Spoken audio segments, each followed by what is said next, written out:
Hello and welcome to this episode of Over the Bar. I'll be tactically analysing the UEFA Champions League men's final between Liverpool and Real Madrid. If you enjoyed the video, please give it a thumbs up, consider sharing it on social media and maybe subscribing. And with that, let's get into it. The first place to start is surely the Real Madrid goalkeeper, Thibaut Courtois. The guy was on an absolute mission to prove to every English doubter that he is the best, and he did just that this game with some absolutely monumental saves. With that, let's get into the tactical analysis. So we're going to start off with Liverpool building up out of the back. I'd say that it was a kind of 3-2-2-3 shape. Again, numbers are just there for rough guidance, but you had your three defenders here in Van Dijk, Konate and Robertson staying deep. Fabinho would stay typically quite deep and allow Alisson to be able to throw the ball out and pass the ball out easily to him. Thiago would stay deeper as well, whereas Henderson and Trent Alexander-Arnold would be much higher up the pitch, hopefully looking to disrupt this 4-1-3-2 press by Real Madrid, which sometimes was a 4-2-4 press, where instead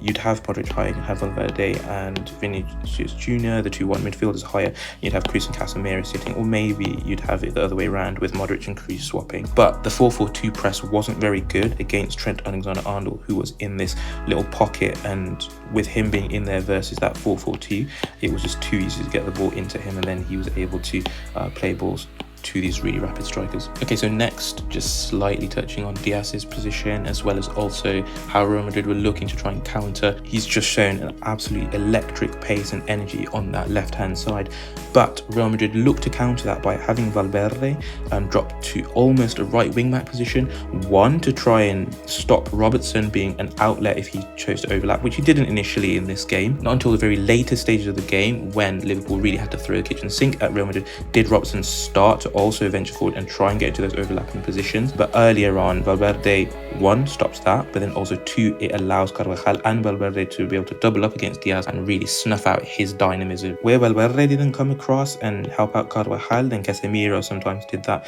Casemiro is an absolutely defensive juggernaut. Sometimes he's coming over to double up to help against Diaz, or maybe go and help Mendy, or sometimes he's dropping into the back line to be able to defend headers. Again, I also want to just highlight Trent Alexander-Arnold's positioning. Yes, Thiago is a playmaker, able to make those really difficult passes between the lines, firing it into players' feet, as well as looking to switch it on occasion. That was a little bit more difficult because of the fact that, yes, you're trying to build up on Trent Alexander-Arnold's side with Robertson staying deeper, but due to the positioning of Valverde, those switches from left to right were particularly difficult because he would be able to get there quickly, as well as Carvajal. But Trent Alexander-Arnold's position more centrally was to try and either have him whipping crosses far post, or just generally try and set up one of these forwards from a closer position. To help Liverpool slow down Real Madrid's transitions, Henderson would take up more of a defensive position on this right-hand side and fill in at right back, but sometimes he'd also venture forwards and look to try and make that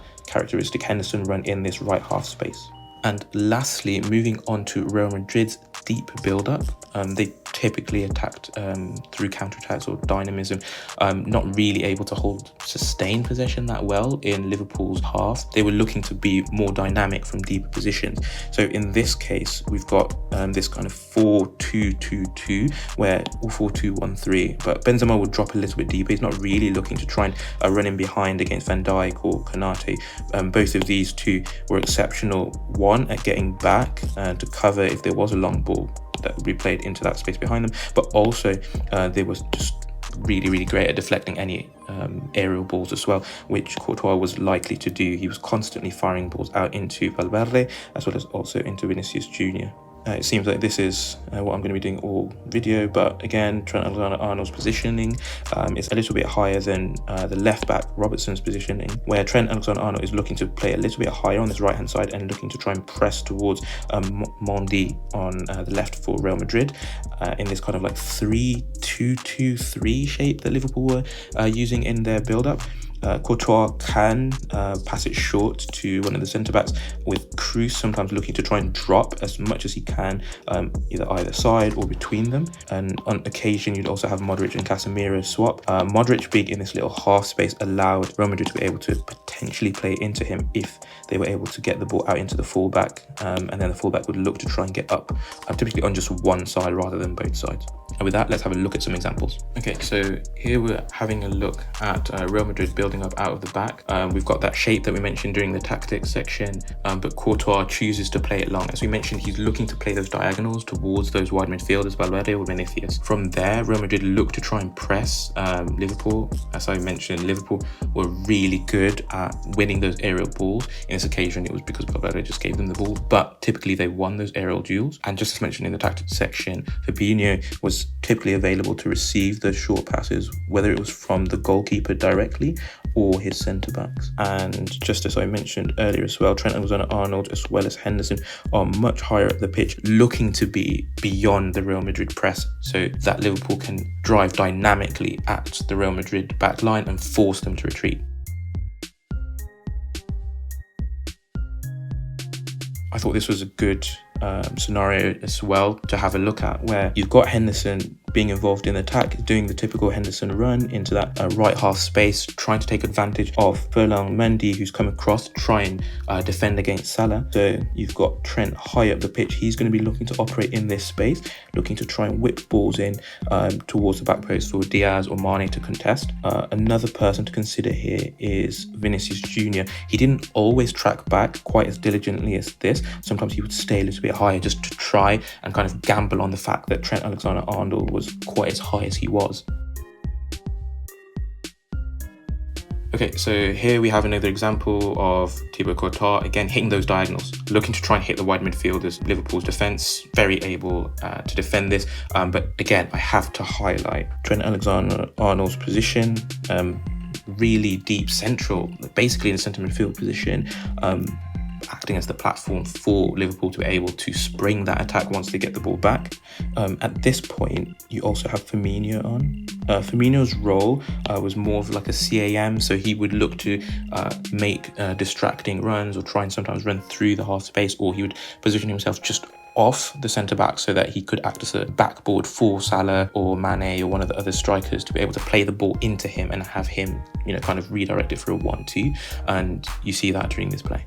Whereas at this point, Mane and Diogo Jota were playing more as like centre-forward or left winger.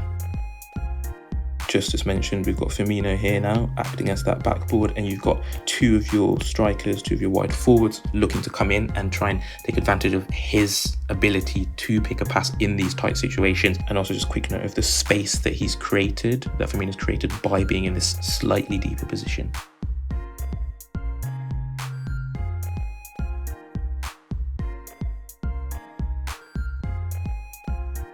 Okay, so the final thing that I wanted to point out was just the movement of the Real Madrid fullbacks as well as the centre midfielders. So building up out of the back, you have your base with your two centre-backs, Alaba and Militao. But then against this 3-1-3-3 press, I only call it a 3-1-3-3 press by Liverpool because during the initial stages of the press, Alexander-Arnold is looking to play higher up on that right-hand side. And to beat Liverpool's front three, Real Madrid were looking to play balls either from the centre-backs or from the goalkeeper that were lofted over and into the wider position full-backs or into those wide midfielders. When the ball was played into the fullbacks for Real Madrid, they would be supported by typically Modric, but you could also have Cruz support too.